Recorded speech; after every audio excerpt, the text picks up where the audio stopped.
Good morning, everyone. Thank you for joining us once again. My name is Tumelo Mphirima. Welcome to our Friday session. Welcome to our Think Ownership series. On every Friday, we link up with, disruptors, we link up with entrepreneurs, we link up with people who are doing amazing things to find out what it is they're doing, if they're making money, how much money they're making, and what advice they have to, pass on to the next person. Today, I will be joined by Tumelo Mphirima. Let me see if he is on his way. All right. Seems to be having trouble coming in, but again, let me just try again. Yes, we are talking to Tumelo today. Tumelo started his entrepreneurial journey when he was just 19 years old. And I just want to know, why Tumelo boyangekho at that time when other kids were busy? So yeah, he's gonna let us in on what it is exactly that he does, how he's doing it, who he's doing it with, what the challenges have been on the way, and some advice if he has any. And just a reminder that Money Franchise stock file is still up and running. Menco is still fixing a few things in the background, but we will have some updates for new guys who are trying to find out how do they join, what happens after they join, and things like that. We're just fixing some things in the back end. But in the meantime, while we are here, let's have an awesome conversation. Good morning. What's good? Easy, man. How you doing? I'm all right. I just noticed that our background still says that a stock fell today, but I'll sort that out. Tumelo, do you have headsets close by? Should I use those? Yes, please, because I don't have mine, so I can hear you echoing. I can hear you echoing. I'll just give you a minute now.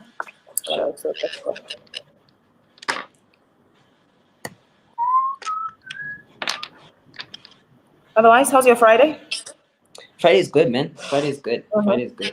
Very, very, very, very good. On your end? Man, still getting used to the cold. This is my second program, and I could never get used to the winter here. And this morning I was just reminded to listen, it's coming. Winter is here. Right. Is that better? Can you hear me clearly? Yes, so much better. Thank you so much. Guys, for our wholesome hour today, we have a chat with Tumelo Mphirima. He's a go-to-market strategist and founder of Casuistry Institute, which is a business development, analytics, and insights practice. Tumelo started his journey at 19 years old, and his experience today ranges from catering to navigating the interesting world of digital media. And, others wait until 40, but Tumelo was like, no, I'll do it before I turn 21, before I turn 20. Tumelo, just let us in on what it is exactly that you do. What is Casuistry Institute? I sell ideas for a living. I professionally sell ideas. I love that. I professionally sell ideas for a living. But no, what we do in essence is we exist for one reason, right? Yeah. And that reason is for us to help customers with traction, right? So the typical one-liner is we basically help you gain market traction as well as how do you maximize your market share.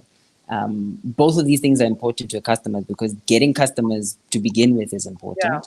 And then the second portion of this is how do you make sure that you're protecting your market share or growing it, right? And you do this through three things. The first portion of the whole magic that happens in the background is we analyze customer patterns online, right? So that's the data science practice of the business where we're looking at propensity models. And what that basically is if Mbali has a particular profile online, right? Yes. And she has particular patterns online, how do we best replicate Mbali if she is our best customer?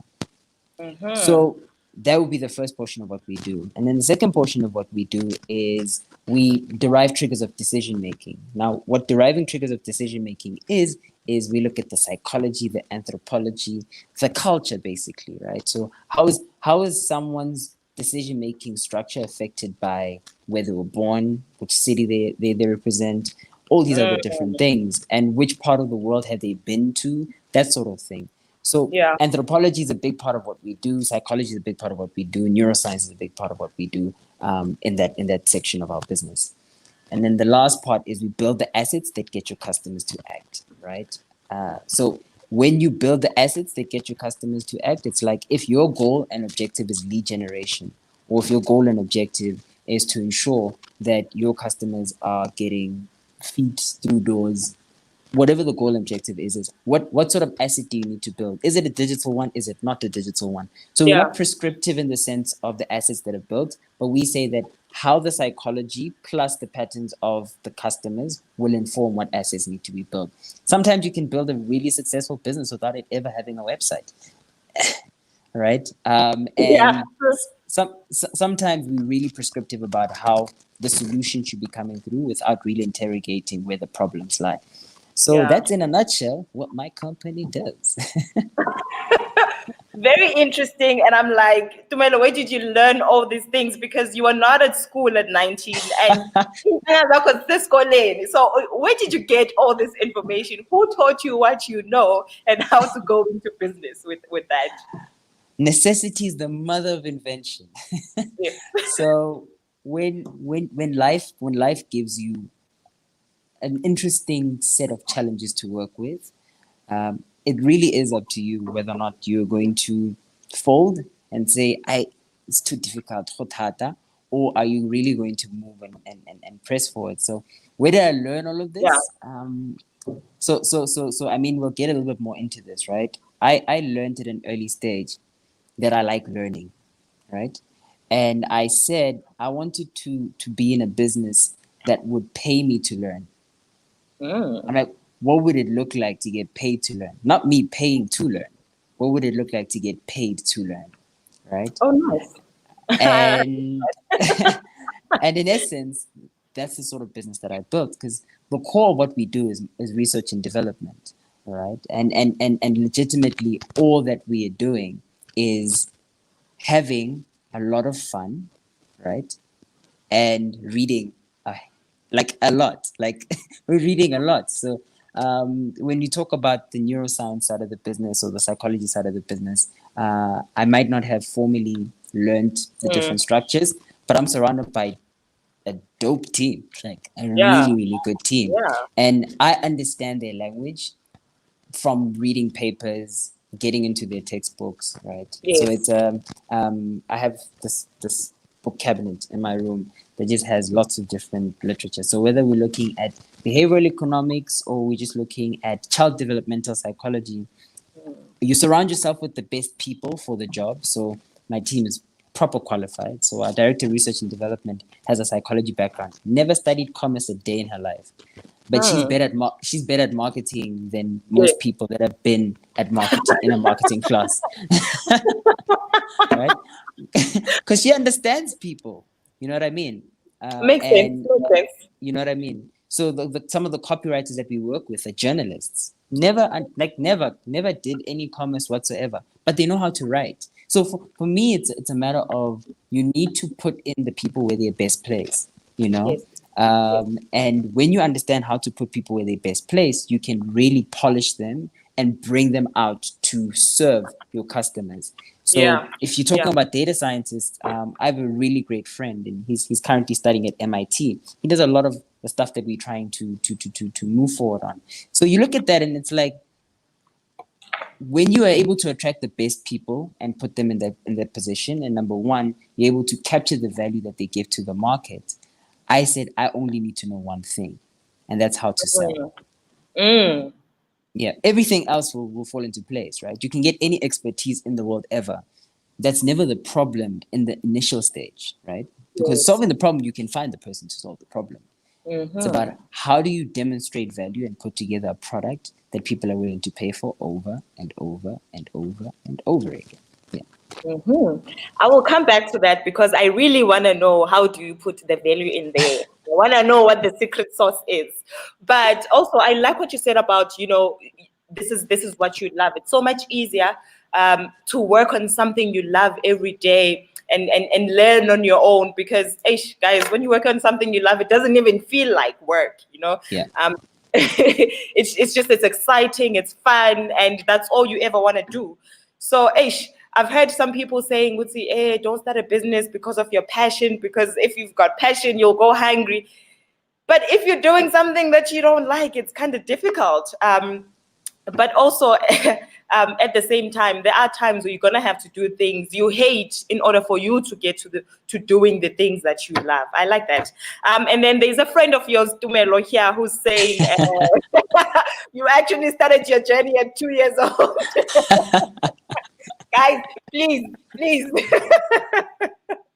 If that was true, then I'm definitely talking to a child's genius over here. And I don't dispute that. I think you're one of the young entrepreneurs that I know who, abang fagala will say, this boy, he actually knows stuff. And every time we talk, I'm more than happy to pick up a few things from you, because I feel like you're very well learned and you know the stuff that you're talking about. All right. So, Tumelo, how much demand is actually out there for your kind of service, and how did you get to that conclusion? Okay, so there's a saying that we have in the business, right? You have to find a gap in the market and the market in the gap. So the market in the gap is where we're playing at.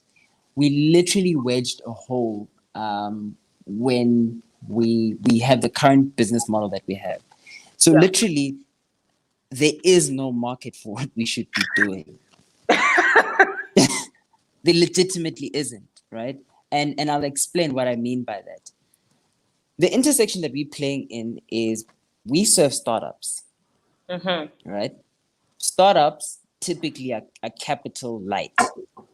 You know what I mean? Our services are quite expensive, like in the middle tier on that end, right? They're quite expensive. So we said, okay, fine. The startups are where the value that we're bringing into this fold is.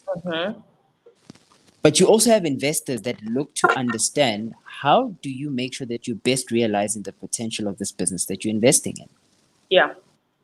And we were like, okay, they have money, they have the value. Right? How do you make sure you get them to pay for the value down here? Yeah. And legitimately in the beginning, it was trial and error. So what I'm talking to you about right now is as a result of months and months of us figuring out how we're going to get our cash flow right. Because for the most part, it was just what we call the Jesus nut. And I'll explain what that is. Please so do. on a helicopter, right, in aviation, there's this particular nut, specifically with old helicopters, that holds the propeller onto the body of the helicopter. Yeah. If that thing fails to be what it's supposed to be, then you crash into the ground. Your propeller goes one direction and the body of the actual helicopter falls down, right? And pilots in the Vietnam War basically termed it the Jesus nut, and which I think is quite appropriate. So legitimately, for a long time, the business, and even sometimes now, we're running on the Jesus nut, right? We have this just being held together by the sheer grace of God. But coming back to what I'm saying in terms of how the opportunity presented itself was, there are people that are looking to make sure that they're finding good businesses, but the quality of the businesses aren't necessarily up to where the investors need them to be, right? So we say, pay us to improve the quality of the businesses, and we'll show you what it can look like from a market traction perspective. And they were like, okay. So that's in essence where we found the gap in the market. Yeah. So that's how the business in essence operates in the two tiers of our clients. It makes sense. It makes sense. We'll come back to that. How many times did you actually say, you know what, screw this, I'm out? Because honestly, I think that starting a business means that you have to be some kind of crazy, Like, you have to be some kind of crazy. Going back to the helicopter, I'm pretty sure the person who was like, you know what, we can build a machine that flies, and everybody was like, are you crazy? You think you could do that? And when it finally manifested into, something real, everybody was like, whoa.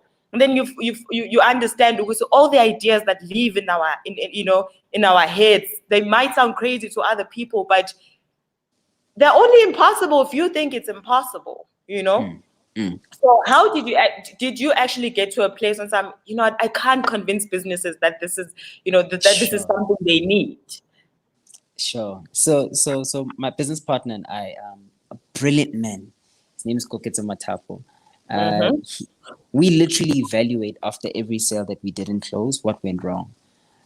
We put it down on a list. It's a visceral feeling. Like we look at it like 400,000 rands that we just didn't make.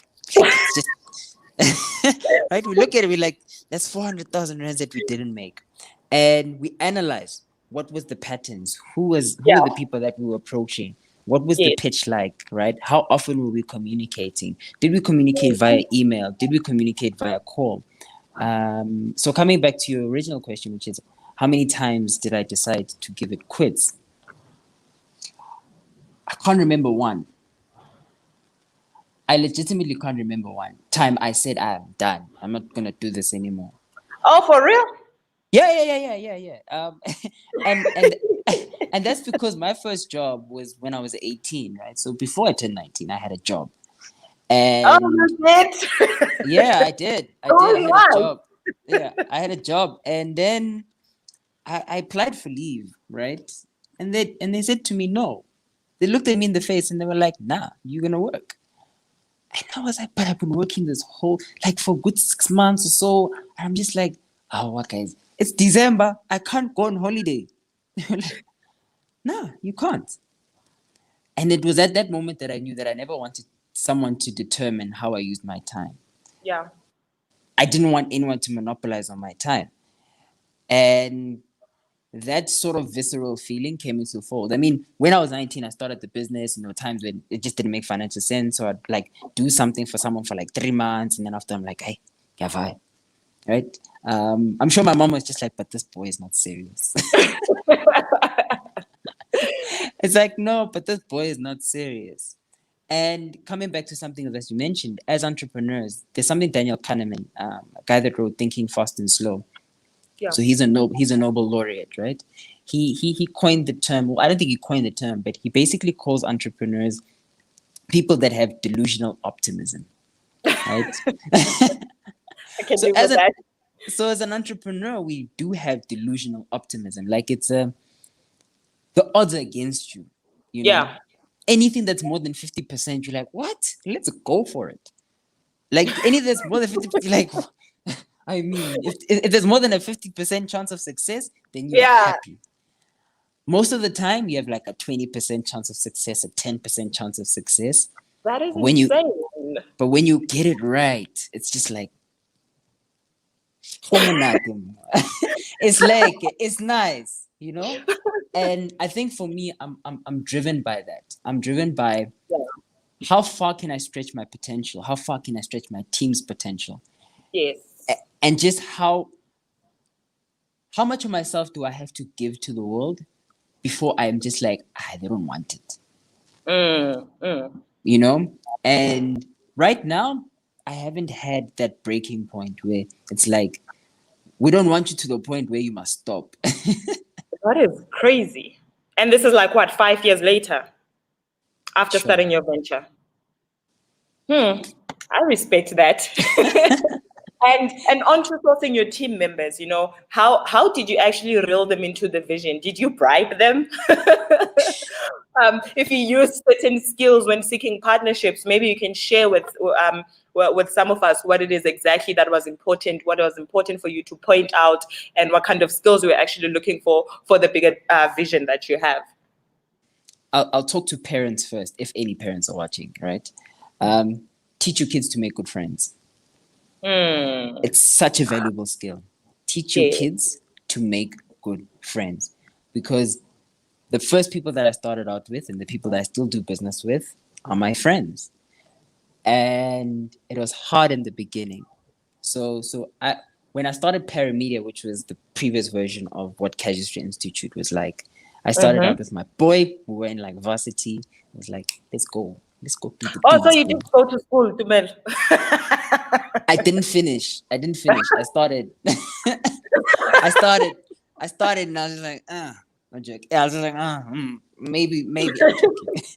So I didn't finish school, but I'm still studying right now, but I understand why now, and we'll talk about that a little later. So when I was in varsity, so the first business that I built was a textbook business, right? First years and second years, they didn't talk to one another, and I was just like, you need textbooks, you have textbooks. Why aren't you selling it to them? And it's like so much admin. I have to like, talk to them, and I have to like what. Like, you shy? Is that why you choosing to be broke when you have something that you could sell? I'm like, okay, fine. Man. Like you shy, so you actively choosing to be broke because you shy. Anyway, Because you don't want the new how. I was like, sharp, no stress. Give me your textbook, I'll sell it for you. Give me 15% commission. They were happy. They're like, yeah, take my textbook. And I was like, okay, fine. So literally, that's how I paid for my lunch, paid for my transport. It's like life was nice, bro. Like varsity, I didn't struggle for Jack at all. Like whenever I needed to buy food, I just buy it. And that's pretty much what I spend my money on. Yeah. Retrospectively, games, that sort of thing. Okay, Yeah. so I started paramedia with a good friend of mine, Muzi. Love him to bits. Yo, did we not fail badly? Like, yo, we did everything wrong. Everything. We did everything wrong. Every mistake that you could possibly make, you made. You We made. got into a tremendous amount of debt, like tremendous amount. So this is at what? At about 19 years old, you owe the bank the sum total of 30,000 rands. All right. Was the 30,000 rands the total capital that you needed? I mean, to jumpstart the business? Not even. Okay. We just spent it on stuff that we thought would propel the business forward. That's what I'm saying. Legitimately, it was like so bad. Yeah. So that's what it looked like. And so him and I eventually we sort of parted ways. Nothing from a malice perspective. It Yeah. was just it didn't make sense for him at that time in his life, Yeah. and I was crazy, like you said in the beginning, right? So it's just like, You got me. yeah, this sort of crazy isn't something I'm gonna sign up for, man. But all the best, right? And we still we're still cool on that Yeah. end. So then the next portion of it is how do I attract the next batch of team members? Because I was failing at this a lot, right? Yeah. So I just want to tell people that you're gonna try to get people on board, and sometimes you're just gonna be like, nah, dog. This don't make sense at all. So the second time that I tried to do it was I tried recruiting a team of 3 ladies, and one of them had a legal Sorry, you tried what? background. I tried recruiting a team of 3 ladies. Can you hear me now? Okay. Yeah. One had a law background. Another was working at the company that I'd resigned from, and Okay. then and then the other one had a marketing background. So I'd identified in them they had particularly good skill sets for portions of what we needed to do as a business. Yes. Right. The one was really good with admin, good with like people communication, people skills. So I was just like, she'd be really great with like client engagement, customer success, that sort of thing. Other one had the marketing background, so she'd be able to help me build out the different solutions that we were trying to put together. And then the one with the legal background, she was just an overall genius. So she'd be like sort of an all saver. We'd go into like sales meetings together. It was great. Pitched the thing. I was looking for office space. It was nice, right? And then I just couldn't materialize that portion of the team. I just wasn't able to. I didn't have the skill set, didn't have an understanding of how to build traction, didn't understand how to build, didn't understand how to price anything. So everything that we did was just underpriced. And when you underprice yourself, it's just gonna cost you a lot more to service the client than you can afford to pay people. So they were just like, "Hey, dog." And then I went ghost for quite some time. how it goes. And I legitimately just needed time to think Yeah. about it, because I was like, I don't know how to build teams. I really don't know how to build teams. So then I was like, you like learning, you enjoy learning, learn how to build teams. And I literally started to read everything about how to build a team. You know, I studied sports. I studied how do coaches place players in particular areas. Yes. You know, LeBron James has a quote. He says, have the people around you that know you when you were 12. Because when you're in your arena of success, they know you as you, right? Not everybody else can see you as just you. So I was like, okay, sharp. We need to get better at this learning how to build teams thing. So I literally read everything that there was to read about building teams. So when this iteration of the business came into the fold, I was like, I first need to get someone that has as much of a risk appetite as I do. That's the only person that I need in the business. And Koketso, I was like, dude, listen. Before that, I was working for a year alongside the guy that now runs our like data science stuff for clients and that sort of thing. We just worked alongside each other. I said, there's an office space down in Rosebank. Let's go and share the cost of the bill. Yes. Right? And he said, okay, sharp, let's share the cost of the bill. And every day we were together. He'd show me how an optimization model works. He showed me different things. We'd like just go to the boardroom and sit down, and he'd show me, okay, sharp, if you're trying to optimize this, this is graph theory. Graph theory was from 1970, what. And I'll just be sitting there learning from this guy, right? And he's like a math Olympiad, brilliant guy. Like, he was competing with Chinese kids. You know what I mean? That's how dope he is. And he'd literally just walk me through these different models. And I started to learn what it's like to be in the space with somebody and how a potential team would look like without the commitment of paying him. You know what I mean? Because he was doing his own thing, I was doing my own thing, you know? Yes. And eventually we had the same client. So, but it was still under the banners of our different businesses. So you learn and you're like, oh, okay, fine. So when you do have a team, communication like this is important to this sort of personality. Then I started to get into understanding personality types. Where do people draw energy from? So there's something called the contribution compass. And the contribution compass basically has everywhere where people actually gain energy from their work tasks, right? So I am a catalyst. And catalysts like to start things. Yes. And we're terrible at sustaining stuff. Absolutely bad at it. Right? And I knew that was my weakness. So when I understood that about myself, which is an important part about how you lead a team, is you need to know where your flaws are like. When you're hungry, don't have meetings because it's not going to be nice. You know, that sort of thing. And I mean, I joke about it, but you really need to know what are your triggers. If someone says something offhanded and you're just like, you know, just know where those triggers come into the fold. So the contribution compass, coming back to that, is you need to have a good balance within the team of different energies, right? Yeah. So a coach is someone who would inspire the team to move forward, have lots of energy, typically very extroverted, and they're the sort of people that when everybody's down after you guys didn't get a sale, they are the pick me up. Like, oh guys, why is everyone so upset? Let's go to the park, you know? Let's go to the park. Let's get marshmallows. Let's go to Krispy Kreme, that sort of thing. They are the pick me up in the team. And then you have conductors. Now, conductors are dictators, right? They're the sort of people that you put on a project. They're going to make sure that that project gets done. They're going to follow up on everybody's deadlines. They are the pain in the business. You know what I mean? They're that guy that everybody's just like, ish. When you see a text from them, you sort of start getting anxiety. But they're necessary. Right? They're necessary. And then you have sustainers. These are people that are able to, if you give them an idea and say, they can't think of anything for themselves, really. Well, they can, but they're not good at the creative space, you know? But when you say, this is the idea, let's move with it, and then they can execute. So on that end, I was like, okay, fine. The first person that I need as part of the team is a conductor. Then the second person that I need is a sustainer. And then the third person that I need is a coach, so that everybody here can always be in a good mood. Plus, they're also able to move forward with client interactions. And that's how I built my second team. And it's been lovely.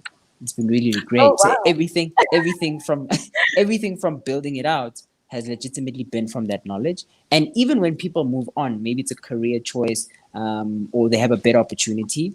And one thing that I never believed in is monopolizing on people's time. For me, it's about you guys delivering, right? Yeah. So whether or not you are in Durban, or you're in Cape Town, or you're in the Yep. United States of America, it don't Yep. really matter, right? It doesn't Like matter. as long as you get the stuff done, get the stuff done. You Yeah. know? Yeah. But me, if I must see you at the office, you must sit. I must look at you when you are working. I When the boss comes around, I must take the Hoover and start hoovering. Hey guys, no. yeah. I love how you broke down, um, understanding not only the vision, understanding self, understanding the people, understanding what they bring in. That Yo, is this me? very, very, Okay. very essential because it just makes everything else so much easier. You know exactly that you can't give a certain team member a certain task because Sure. the delivery time is this, and they won't give me what I need from this. So I love how you built that, and I understanding people is a huge part of building business. All right, Tuma, we've got a question from Utando Moyana Atsi. How did you learn to build traction? Okay, super. How did I learn to build traction? It's actually one of my favorite questions because it's a core Oh, part of how we operate. Okay, so I'll start with a story and then I'll move into the technicalities, right?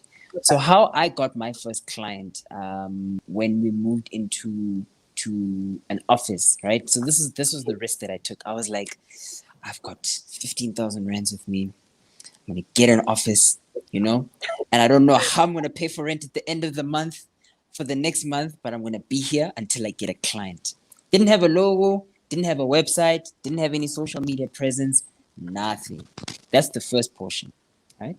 So I step into an elevator. So one of the things that's very important in business, show up as your authentic self. Don't be pretentious. There's something about you being pretentious that people can suss out. There's just this man. There's that thing we can feel. Alright, there's something that's not kosher. So in essence, I would go to work, right, at the office in basketball t-shirts. Yeah, sort of how I would want to show up to work. I didn't have to put on a suit, happy socks, kick and babosa, none of that, right? Literally showed up as my authentic self. And and my it first was never that client, deep. no, it was never part of my repertoire.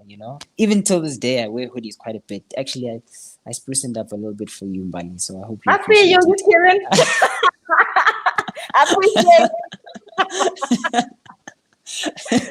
So in essence, how I got my first client was in an elevator, and Oh, he just asked about the team that I was wearing. It was a Golden State Warriors t-shirt, and it had Steph Curry on there, and we just spoke about basketball, right? So in the elevator, it was legitimately just a conversation where we just started speaking about how Golden yeah. State Warriors are doing. At the time, they were champions, right? So they're not doing so well right now, but at the time, yay, Nedibu woman, Steph was doing the most. Clay Thompson was doing the most. So I was really proud. I was just like, hey man, listen, I am Pagati inside, you know? And then you asked me, what do I do? Because I looked out of place. I mean, he was wearing like proper accounting vat. Everybody there is always just like, I just looked out of place. So just like, where's your parents? And I'm thinking to myself, at that time, you look young as hell. So I'm sure the boy was like, what? What's Yeah, going it's on? like, are you here with your dad or what? like, like what's going on? You know what I mean? And I was like, nah, no, no, no, dad, no, mom. I actually work here. I was like, you work? It's like you have like a job. And he said, what do you do for a living? And I said, I sell ideas for a living. So that's Yeah. something called a talking logo. And what's important about that is because it sparks curiosity. It's like, what does that mean? You know? Yeah. So for example, if I was a photographer, I'd say I shoot people for a living, right? And people are like, yeah, like, yeah. It just sparks curiosity, you know what I mean? And Yeah. then you can unbundle it. But because it came from a point of humor, all of a sudden their walls are down. You know, it's not necessarily a situation where you just like, I am Dr. Tumelo Mphirima, you know, PhD in, and it's like, a Hey. good for nothing know it all. You know? No. You know what I mean? So you come into the fold where you say, okay, fine. That's where it comes to. Show up as your authentic self. And then the second thing is talk to people. Yes. You don't need, I mean, when you're at a certain scale and when you're at a certain point in your business, you definitely need to be able to pull leads, pull in generation. But first things first, you need to gain credibility. And there's Yes. nothing more important for gaining credibility than having human interactions. Yes. Having an actual conversation, right? So all of our clients, all of them, right, have come from a fold where either someone has referred them or I've met them and had a conversation with them on some other random occasion. Another thing is respect everybody. So there's a portion of the Bible that I really love. It says, God is not a respecter of persons, right? God is not? A respecter of persons, meaning that we don't just look at people to say Daukala, you know, Mbali is a CEO, therefore I need to speak to Mbali in a specific way, you know. Yes. That lady is a cleaner, therefore I only speak to her in a certain way, right? You guys cannot believe how much information security guards have. Yeah. You cannot believe how much They see information. everything. These people. Everything. They see everything, right? Yeah. So he legitimately can say, listen, Spanban is on the 10th floor. I think you should meet him. He's the guy that runs this place. Like, oh, okay. They'll give you the 411. That lady, she runs that restaurant. Have a conversation with them. But that's because you come from a point of respect. You know what I mean? Yes. Every person that you meet can help you in some shape, form, or way. I So when I get understand. into an elevator, I'm just lively. What's happening? How you doing? You know? And that's just legitimately how I try and live my life, generally speaking. Yeah. You know, when you're in the bathroom, how I met Lebu, by the way, was in the bathroom. Right? Have you heard that story? A bit, but I'd like to hear that story again from you. Okay, I'm gonna take like 30 seconds. So legitimately, I walk into the bath. Well, I was in the bathroom. Okay, I'm done washing hands, right? And Lev was there. I'm like, yo, how you doing? Right? And he's like, no, I'm great. I'm great. And he's just like, and it was a Friday at the time. He's like, yo, I have to speak English on a Friday, right? And I'm like, why? Why do you have to do that to yourself, chief? You know? And he was just like, no, I have an event downstairs, so I'm gonna go chat. I'm like, oh, cool. So you with the people downstairs, right? I had no idea who he was. Absolutely no idea who he was. Like, you're like with the people downstairs. It's like, yes. I'm like, oh, so are you one of the speakers, right? And he's like, no, not today. I'm just gonna be introducing the speakers. I'm like, okay, shout out, man, shout out. So get that English up there. You know what I mean? What I'm saying? So, yeah. So I'm just like, so okay. So do you speak? Like, yeah, in the beginning when I started it, I was like, whoa, Yeah. okay. In the beginning when you used to Or start was the it that thing, night? yeah, when it was a third night. Yeah, it was a third night. And then I took my shot. I was just like, so can I come? And he's like, you'd have to pay for it. And I'm just like, I'm broke. So I was like, I'm broke, so I'm just gonna go home. But we then started speaking, right? Yeah. When he was going to the elevator and we started chatting and he asked me what's going on. So I told him what I do and we started chatting. And then after that, I said, and he's like, so did you finish school? I was like, no. And he's like, finish school, my guy. Life will teach you some stuff. People are trying to get you back to Yeah, I was school. like, finish school, my guy. You know, life is not always as predictable as we think it is, that sort of thing. Yeah. And that's how I met Lebu. It was in the bathroom, right? And you fast forward, but 2 years later, and we're still in touch, right? And That was 2 years ago. That's crazy. yeah. And you fast forward 2 years later, and he's still an amazing resource, still an amazing person to have in your corner. But I couldn't have potentially seen that happening, right? So, Tando, how did I learn to build traction? Number one is you need to understand how your customers make decisions, where they are. So, the first thing that I made a decision about is go to a workspace where you have startups, right? So I'm in a co-working space called Workshop 17, and they should pay me after saying that.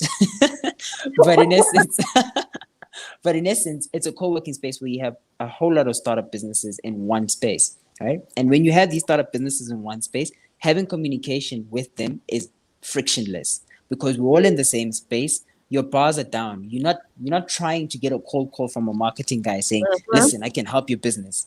Or you're not trying to click on Google Leads or Google Google Ads to try and make sure that you're getting services.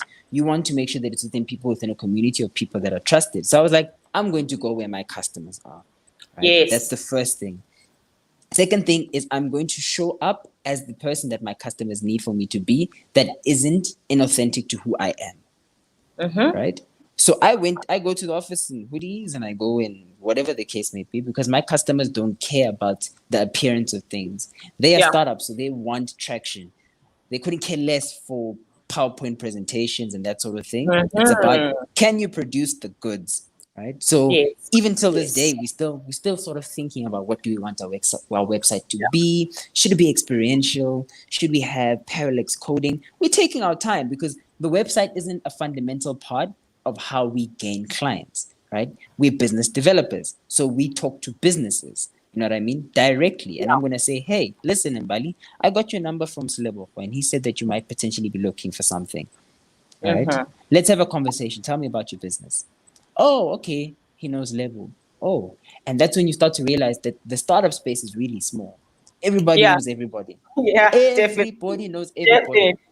That's what I've Disrespect learned just about one the person. small businesses in Joburg. 100%. Disrespect one person. You will struggle. You will legitimately struggle. So treat everyone with respect just because that's how you behave. Show up as your authentic self and go to where your customers are and know how your customers make decisions. So that's how I learned how to build traction. Read lots of books on this as well. So some book suggestions. Never Split the Difference by Chris Voss. It's a great book on negotiating. To Sell is Human by Daniel Pink. Also fantastic book. And then How to Negotiate with Tough Customers. What's his name? Okay, his name escapes me, but I'll send it to Tom. Thank you for that. If you've got a list or a Tumelo, you can just type it on me on the side, and then I'll just put it in the comment section. I think people would appreciate that. No stress, no stress. I'll send Lovely. it to you after this and you can put it there. Yeah. It's okay. I'll just put it in the comment section, guys, and you'll get it there. Thank you so much for the resources. Super.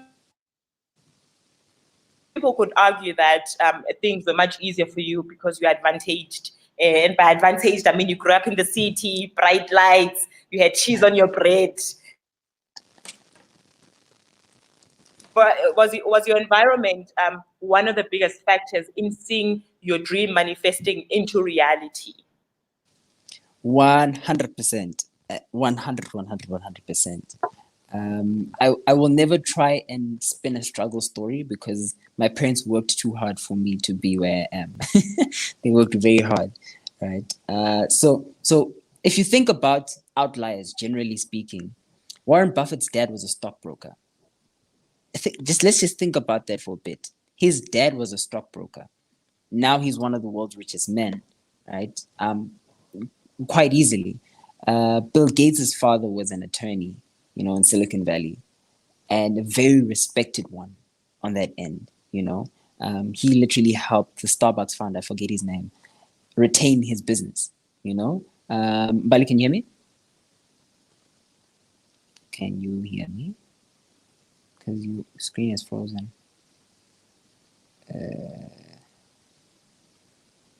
Hear me.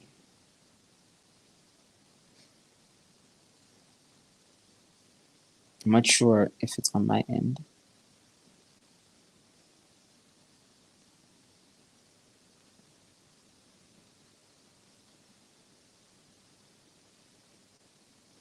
Yo, Bali, can you hear me? Okay. Wait for Bali to come back. Hi, guys.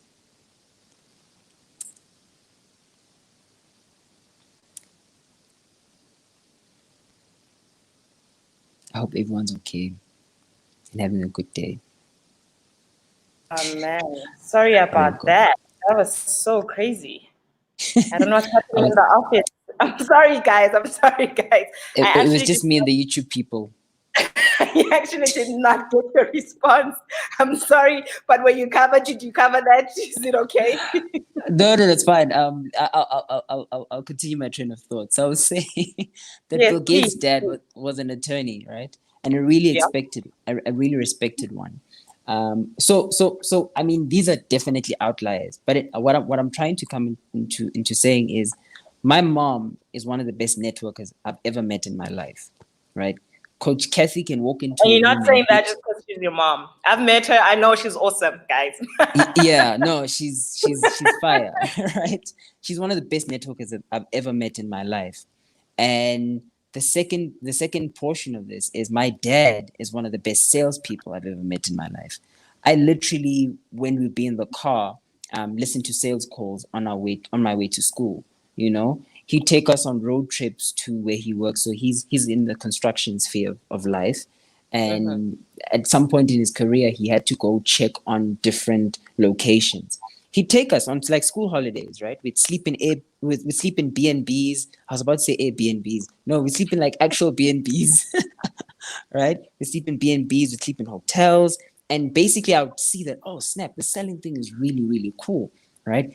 I hear how he speaks to a customer in the car, when someone is trying to squeeze him in a deal, that sort of stuff. So even though at the Mm. time I didn't necessarily think that this was a skill set that I'd have in the future, I was Yeah. sitting there absorbing this sort of stuff, you Mhm. know. So if my mom's the best networker I know, my dad's the best salesperson that I know, and I'm the product of both of them, come I on, mean, come on. apple never falls too far from that tree. Hey, listen. You have the both of both worlds. Oh, Yeah, yeah. yeah, So yeah. environment does play a huge role in helping Sure, us dream and helping us manifest our dreams. It's very important. It's very sure. important, and I hope for whoever is raising children out there, they understand that importance. The first book that I ever read that opened my eyes to entrepreneurship was "Screw It, Let's Do It" by Richard Branson. Sure. And I think maybe a lot of people my age at the time, where if ever they wanted to like venture out, they were reading like Richard Branson books. And, Mm. his one thing was like, at my dinner table in my home, like my parents, they never excluded us from the conversation. Sure, sure. We were always part of the conversations, even if we didn't understand what was happening. But that whole experience for him was what opened him up to, listen, I can do this, because 9 times out of 10, that's what kids need. Just, Mm. you need to enable them. They need to know that they can. It doesn't matter what it is that they want to do. If you let them think that they can and that they're good enough to actually have an opinion on a subject of importance, that Sure. encourages them. They grow. Like, Yeah, 100%. they grow. All right. I've got two more questions for you, Tumelo, before we wrap up. Okay. Going back to today's topic, um, your advice, funny enough, is ditch the advice and follow Yes, yes. intuition. Dish the Explain. advice, guys. Dish the advice. Okay, so I want to qualify it by saying that I've gotten brilliant advice in my life. So the statement that I'm putting forward is, you need to be able to develop your intuition, Yes. on knowing what to listen to and what not to listen to.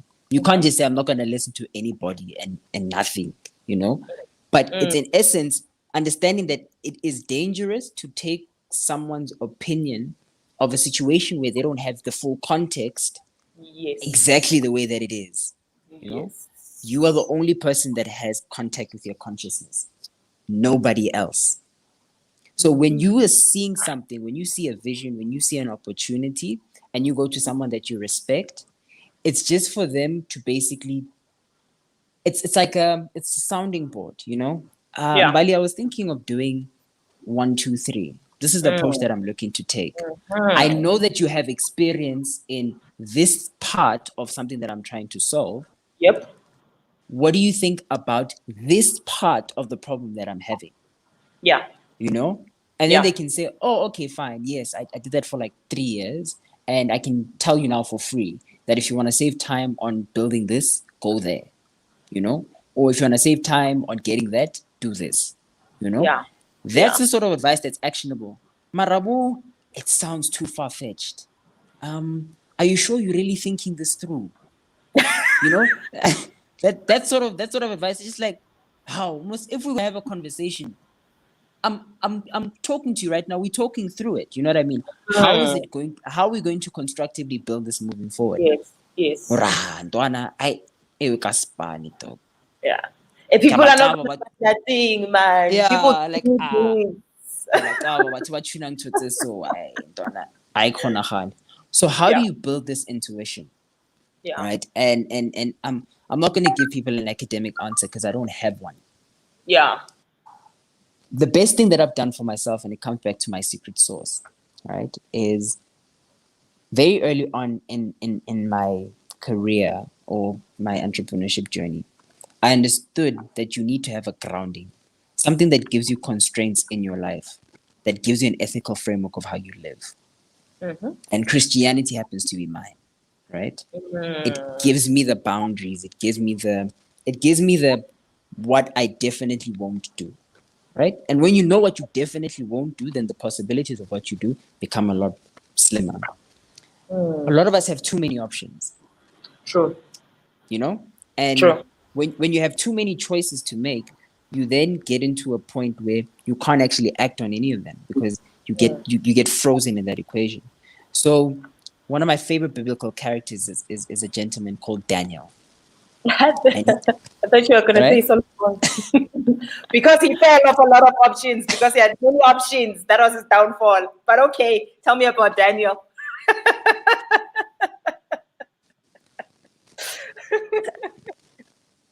Okay. So Daniel was basically treated like a foreigner in his own country. Right? And he was young. But he never ever derailed from his values and his principle structure. You know, he never derailed from that.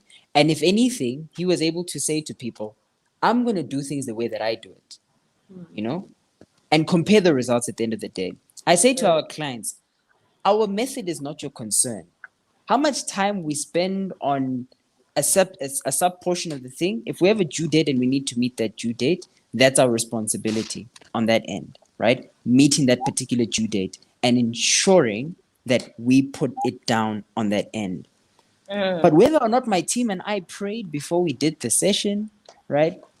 It's part of our process, you know? And what are you looking for? The result. Yes. Correct? And if I can get you the result, then my source of where I get it from, whether it be a textbook or the Bible, you know what I mean? And Daniel had that attitude, right? And eventually the king of Babylon was just like, yeah, your God is alive. Yeah. It's like, your God is alive. So in essence, for me, what's always been the secret sauce is I'm a fundamental believer in faith, right? Yeah. And one of my favorite portions of scripture says, speak those things that be as though they were, right? We can speak things into existence. And fundamentally is if you're looking for a great team member, if you're looking for a great opportunity, what I start the day by saying is, God, who do I need to be today to ensure that I am able to open the door that you have already unlocked for me before the foundation of the earth? And you'll be surprised just how much that does for your day. Right, because it's energy. Energy. It's the vibes. No, definitely. Yeah. Hey, every business is built on a secret. That is correct. And it's the one reason why people cannot make their own KFC at home, because they don't know all the spices. You understand? Yes. And you are saying your spice, your secret ingredient is your faith. You know, the values that you hold. That's what helped you. That's what helps you every day. That's what gives you strength, and that's what sees you through. I love that. All right. And then final question, Tumelo, before we wrap up. Thank you so much for being here. I love it when we come together because you're always hitting me with a buzz. Entrepreneurship is not pap and place, you know, we know this. Giants have gained success and lost it in a split second. Sure. What do you think it actually takes to be a player in the space and expand, no matter how much you fail? What does it take to relearn quickly and start over? What is your advice when it comes to that? Patience is a virtue, Yeah. right? You really need to be patient with yourself. You need to be Yes. patient with what you know and what you don't know. Yes. So there's something, remember, I like learning about learning, right? So there's something called the 4 areas of competence, or the 4 layers of competence, right? Which is, you are unconsciously incompetent in the beginning. You don't know what you don't know. Like you literally don't know what you don't know. And then you're consciously incompetent, right? Or incompetent rather, yeah. You are consciously incompetent, where you now know what you don't know. Yes. Right? Yes. And then you build a conscious competence, which is where now I know that I have to work every day on my development skills. I would need to work every day on my coding skills. I need to work every day on my selling skills, pitching skills.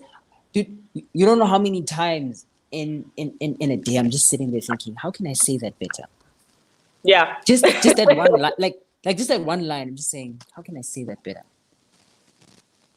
Is there a word that encapsulates that entire sentence? Yeah. And then you read and you like functionally try and get to the point where you are saying nomenological network, and the client's like, what's that? You know what I mean? And then you're able to break it down to say, this is how it fits into your business, and you're like, wow.